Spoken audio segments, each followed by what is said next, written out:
welcome back to my channel. So today we're back with my reading wrap up for the month of October. This month went a whole lot better. Well, it's now November, so October went a whole lot better than September. September I only read 3 books and 1 novella. This month I read 11 books. It would have been 12. It honestly could have been 12, but I had this whole drama happen with my house that meant I spent 3 days not sleeping in my house. Or actually, well, two nights I had to stay at my mum's. The third night I had to sleep on the sofa. It's a whole long story, but basically there was mold and it was very traumatic, and I don't know fully the extent of what's salvageable or not, because it was in, I feel like, a built-in wardrobe, and it's got 2 external walls and it's solid brick. It's not got a cavity wall, so apparently damp just decided to come through. 1 pair of shoes had to be thrown away because they were just not salvageable. 1 bag and a clutch just had to go. Clothes wise, I'm still not yet sure. My mum is kind of dealing with all my clothes that were in that wardrobe. It's been really traumatic, really dramatic, and it's just been so stressful. So I was lucky to finish the 11th book, to be honest with you, but unfortunately my plans for reading the 12th book just didn't happen. But that's by the by. Let's talk about the 11 books that I did actually read this month. So I started off strong. I read The X-Hex in 1 day on the 1st of October. This one I rated 4 stars. I really enjoyed this. I thought it was so cozy, so cute. There was a good amount of spice for, like, it's only like 300 pages-ish, if that.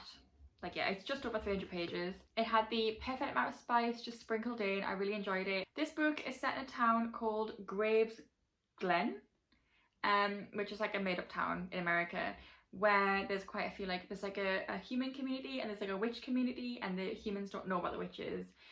And basically our main character, Vivian, accidentally hexes her ex, not thinking she's actually set a hex on him. And years later it kind of comes to her head where it's like, oh wait, I accidentally did hex you. And they're trying to figure out how to undo it, and there's something else kind of going on in the background that they're trying to figure out. And it's like a second chance romance in a small town. It's really cute. It's got such cozy vibes. I really enjoyed it. And yeah, if I didn't say, I rated this 4 stars. Then I read The Kiss Curse, which is about Vivian's cousin Gwyn. This one is it's also about the other brother. There's 3 brothers of the Penhallows. So you've got Rhys, and this one is Wells. I'm not going to try and pronounce his Welsh name. It's like Llewellyn or something like that, I'm not sure, but he goes by Wells.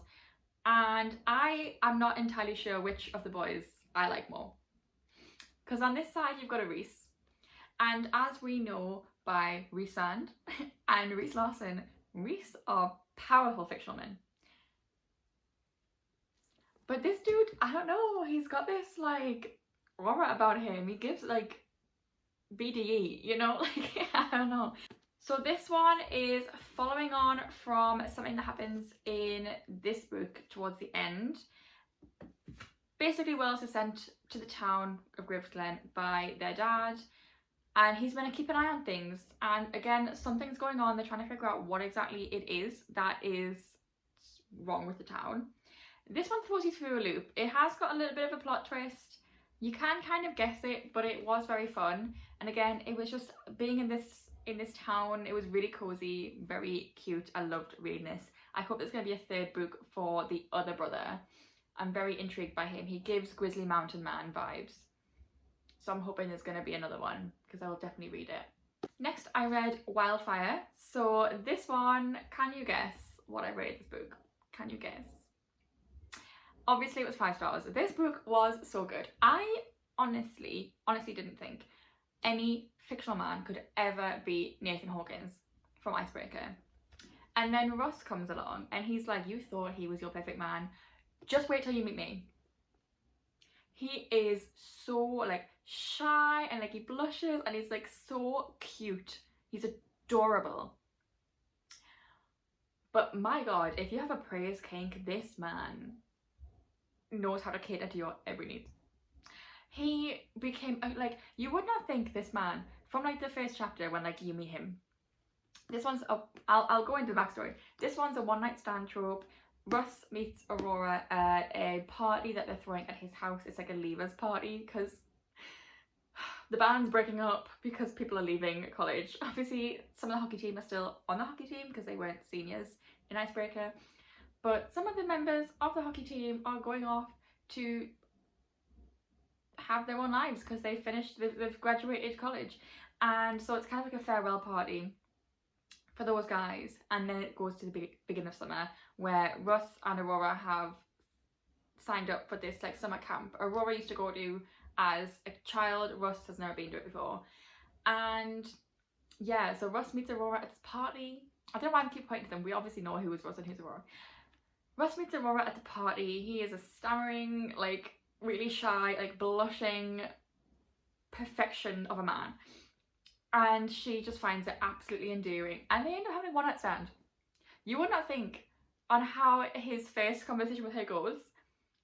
Not that like she's not liking it, but it's just he's not giving confidence for a one-night stand. You would not think this man is capable, but my God, is this man capable? And just the man he is on the streets is not the man he is in the sheets, and it's the perfect combination. And I absolutely loved him. It's a little bit forbidden romance because they're not meant to be able to fornicate when they're at the camp because obviously they're like looking after a bunch of kids.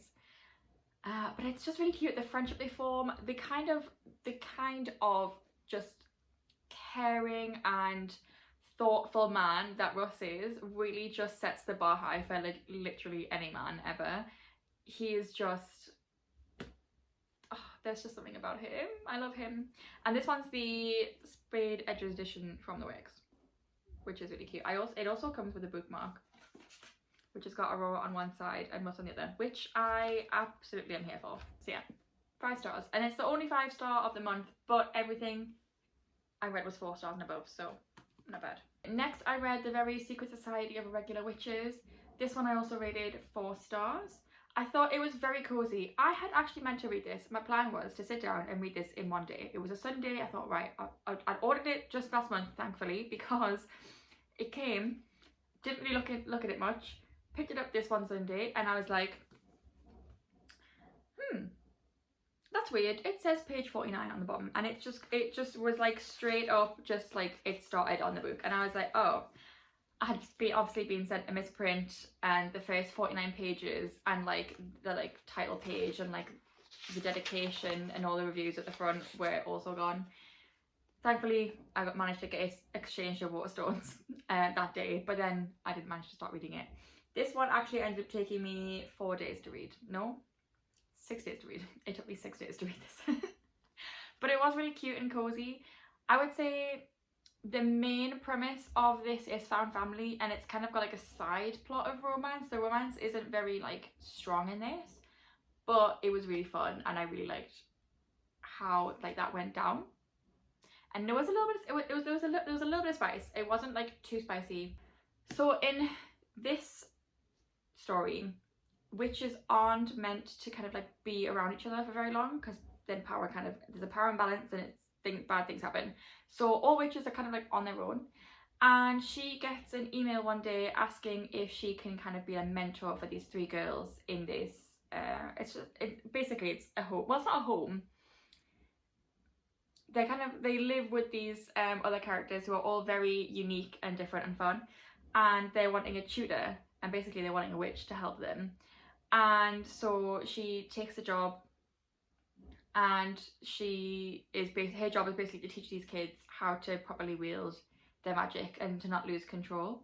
And there is reasons behind that, and all of that kind of like comes to a head. There's a big plot twist which I did not guess. I was like, what do you mean? I think for anyone who actually thinks about what they're reading, you could probably have guessed it. And I just kind of, when I'm reading, I tend to just kind of sit there and just be like, all vibes, no thought. Like, I'm just here for the ride, you know? And then, like I said, this side plot of romance, but the main point of this book is kind of like that found family vibe. It's all really sweet and very cute, and it's very cozy. Next, I read My Roommate is a Vampire. This one I rated 4 stars also. I read this in one day on the 16th. So basically, I finished this book on the 16th and then went straight into this one and read the whole thing. I thought this was so good. I was giggling and kicking my feet all the way through this. And now I've said that, I've actually just remembered one note I did make about Wildfire is I was giggling with every single page. I just kept giggling because he was making me blush. Anyway, that is besides the point. We're going back to this one. Frederick was so sweet. The fact that he was wearing just like a suit at all times, I thought was adorable, because he was just like, my brain is like a century ago, please help. But that being said, there was a few things. So like at the beginning of each chapter, it would say like there'd be like texts or like an internet search or like an article or something. And one of them was like an article, and I'm not gonna like spoil it, but what the article was about, when that ended up like happening, you wouldn't think he had never done it before. Like the article suggests it's something that he hadn't done before, because in his time it just wasn't something that was done. But then when it comes to doing it, man, I don't know if it was because he was so enthusiastic or because he was enjoying it himself so much, but apparently he was just top notch at that. And I'm like, something cooked here, like I don't know, I was a bit confused. If anyone has read this, you'll know exactly what I mean. But also there was one part which I just have to say, it's not like a spoiler, but I just have to say, he was like, I ate so many people and I fucked men, women, humans, I didn't care. Like, he is a bicon, okay? That was such an iconic, like, the way like it was phrased, I was like, wow, you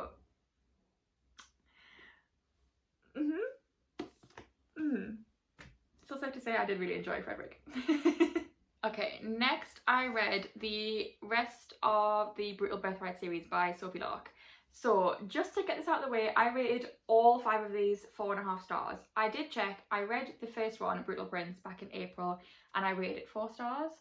But I also read that during like a failed 24-hour reading challenge, and I was so tired when I read it. So I think I just broke me out of, I just wasn't in the right mindset to read it then. So it probably would be 4.5 now. But basically all of these were so good. Okay, so we've got Stallin Air is book 2. This one is like a Beauty and the Beast sort of a retelling. It's about Nessa, who is the youngest Griffin, and Mikola Wilk, who is the new head of the Polish mafia. If you know what happens at the end of book 1, that's where the Polish mafia comes in, okay? And he kidnaps Nessa. And bear in mind, she's like not involved in that like family mafia business. She just wants to be a ballerina and she's just living her life. She's very innocent, she's not involved in the slightest. And he kidnaps her. And obviously, I mean, when you read this, I don't feel like it's Stockholm Syndrome, but at the end of the day, like, it's Stockholm Syndrome. But they obviously fall in love. And it's so good. A lot of people prefer their male leads to be brunettes. Mikola is a blonde king, okay? He's white blonde, fully tatted all the way up the neck. And I'm just like, this man is giving sexy. He is described in a very, like, listen, while I prefer a tall, dark and handsome man, I do love a blonde man as well, okay? And Mikola is giving. I think that's how you pronounce his name. It's got a J on the end, but I don't think you pronounce it, but I'm not very well versed in like the Polish language. So then we go on to Savage Lover. This one is Nero's book, Nero from the Gallows, and another girl who's like not like involved in the mafia life. She's just like a regular girl. She like runs a garage with her dad to like fix up cars. Her dad's not very well at the moment, so it's basically just her. And she is honestly iconic. As far as like the female leads go of all of these books, I think she is my favourite. She is just so cool. And she just sounds so hot. Like, I'm sorry, but like the next book, the woman is a literal model and she's meant to be like the most beautiful woman in the world. But for me, Camille is my kind of woman. Okay, absolutely. Yeah, Nero is a little bit like unhinged, slightly psychotic. He's very nihilistic and doesn't really care about if he gets hurt. And I say that in like the most attractive way. Like, he's like a hot psycho. This one it gives like Fast and Furious vibes because he loves cars, she loves cars, there's drag racing involved. and there's like a heist involved. It's really cool. It's quite dramatic. I really enjoyed it. Again, it was 4 stars.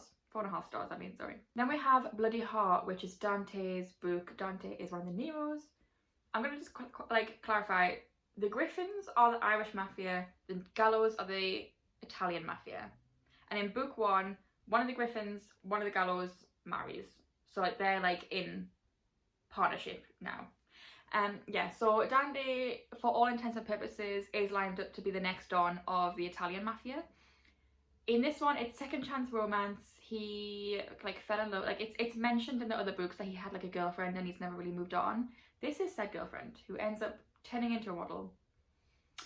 And is, yeah, she's maybe like the most beautiful woman. They get thrown together again, and it's kind of not necessarily forced proximity, but situations happen where they're kind of forced to figure out what's going on, what the situation is, why is this event happened. And yeah, it was really good. I really enjoyed it. I do quite enjoy a second chance romance when it's right. I did feel so bad for him though, because I feel like he just went through so much. But I have to say, what is it with fictional men named Dante? They are just elite. I have to say. Then it was Broken Vow. This one is a little bit more cowboy romance. So Raylan is the main man. He is basically, so Dante used to be in the military. So did Raylan. So these two are buddies. Dante rings Raylan to be like, my sister-in-law is being attacked. Can you please come and like help protect her? Because now Raylan's like, he doesn't work for the army anymore. He's like, I don't think he's like a bounty hunter, but he works for this like service that kind of does bounty hunting / assassinating in, I don't know exactly what his job is, to be honest. But yeah, so he comes in to protect Riona. I think Riona's how you pronounce her name. She's the oldest Griffin? She's younger. She's like the middle Griffin. She's the oldest girl though. And she's like the family lawyer for the Griffins. There was a plot twist in this that I did not see coming until 30 seconds before it happened. Again, a lot of people probably would guess it. But again, I'm just here for vibes. My thoughts aren't happening when I'm reading, okay? Aside from, wow, he's hot. I loved this. I really thought, like, up until this point, I think he was my favourite. Nero was my favourite, and then I read this one, and I think Raylan became my favourite because there was something about him. He's cheeky, he's a cowboy. I just lived for it. I love a cowboy romance. Okay, we've all been here for Elsie Silver's Chestnut Spring series. I loved it. It was really good. Until I read this one. This one I think is my favourite in the series. I did rate it a 4.5. I was very tempted to rate it 4.75, but I'm not going to start incrementing into 2.5 ratings. It's just too much, okay? At the moment, anyway. If I was going to, it would probably be a 4.75. This one is the most dramatic out of all of the books. And Sebastian was a real, like, I feel like the man you meet in this book is not the man you were expecting to meet based on the other books. But I feel like he had just been beaten down so much in so many different ways that he just like flipped. But like I was kind of here for that character development, to be honest with you. He like became a man. I felt so bad for him in book one because his whole dream got just completely taken from under him because he wanted to be a basketball player and something happens and that's no longer a thing that can happen anymore in book one. This one, it starts off and you're like, something, it's just like, it sounds like everything's all like, it sounds like everything's going right, everything's really cute, everything's really sweet, and then you're just like, I just don't trust this. And then you're right not to trust it. You're right not to trust it. And then it just breaks out into the most dramatic book of the whole series. But it was so good. I honestly really, really, really enjoyed it. The problem is, at the very end, the epilogue isn't, oh, we're getting married and having a baby. The epilogue is like a 18 years later snippet of how the next series starts. I have asked for the next series for my birthday, which is as of filming today in 2 weeks and 1 day. So fingers crossed I do get it because I need to read this series. And like it tells you what each of the books, like what the couples are, and one of them, like the spy, is just redacted, son of redacted. So I'm really wanting to know who that is. But yeah, so I read those finally. I'm so glad that I have read them. I don't know why I put them off for so long, because I really, really thoroughly enjoyed them, and they're so nice to read because they're so floppy. I hate cracking spines, so like it can just sit open like that in your lap, and like the spine's not gonna crack, and like the pages are staying open. It was a joy to read, and there's illustrations, which just I love. Okay, and the final book I read was A Witch's Guide to Fake Dating a Demon. This one I think I'm gonna rate, I think it's maybe 4 stars, leaning 4.5. I really enjoyed this. I love a good fake dating trope, and I love the idea of a demon being involved in that, because to me demons, based on fanfics I have read, are just sex gods. They are always like, you know. This, I love this man. He was just like, I recently got a soul and I don't know how to function and anything. Like, I want to fuck, but I'm meant to be taking your soul, and if I take your soul, then you just change as a human being, and I just can't. And he's just panicking his whole way through this book. He's so adorable, and I love him. And Marielle is like just this really cool, like, I feel so bad for her because she has like the worst mum in existence. Okay, if you think all you Gilmore Girls girlies, okay, I am a Gilmore Girls girlie, okay. Emily as a character is iconic. As a mother, horrible mother, absolute bitch, she's awful. This woman's mother is even worse than Emily Gilmore.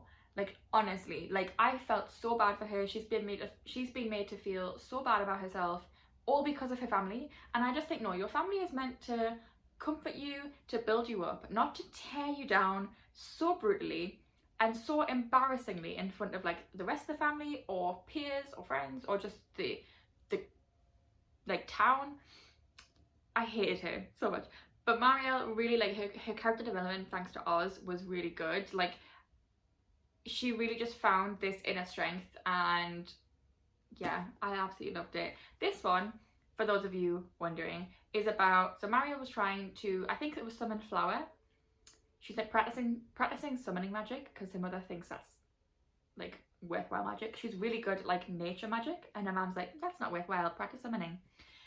And she accidentally summoned, she like she kind of like misspeaks. It's like a different language basically, and she gets the language wrong, and she accidentally summons Ozroth the Ruthless, a demon who is meant to like make a bargain for your soul.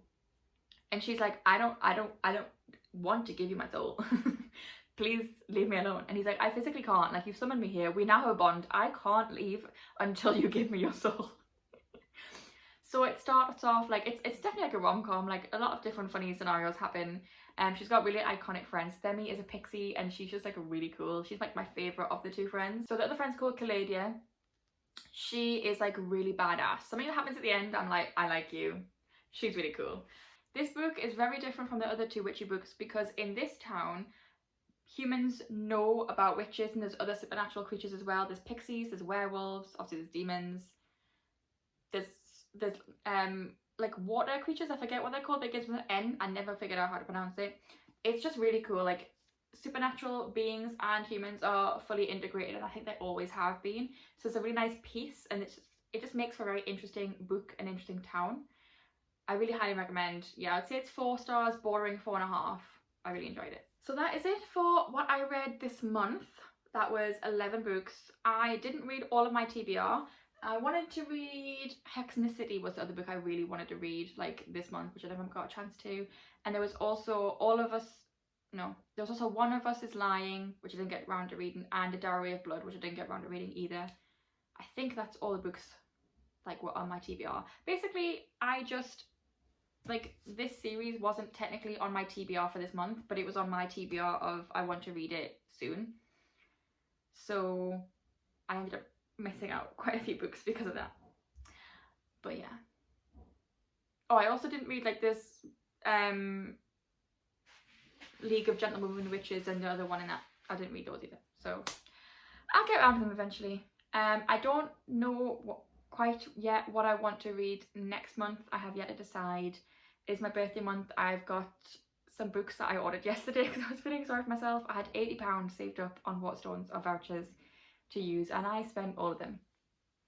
And yeah, there's a couple of books I've asked for birthday off my mum and dad, so we'll see what I get and we'll see what I read. I think I'm just going to kind of go off vibes next month, because I don't know, there's so many books I want to read that I'm actually kind of overwhelmed, to be honest.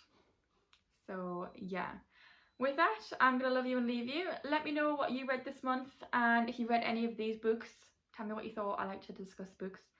Subscribe if you haven't already, like if you like the video, and I will see you next time. Bye!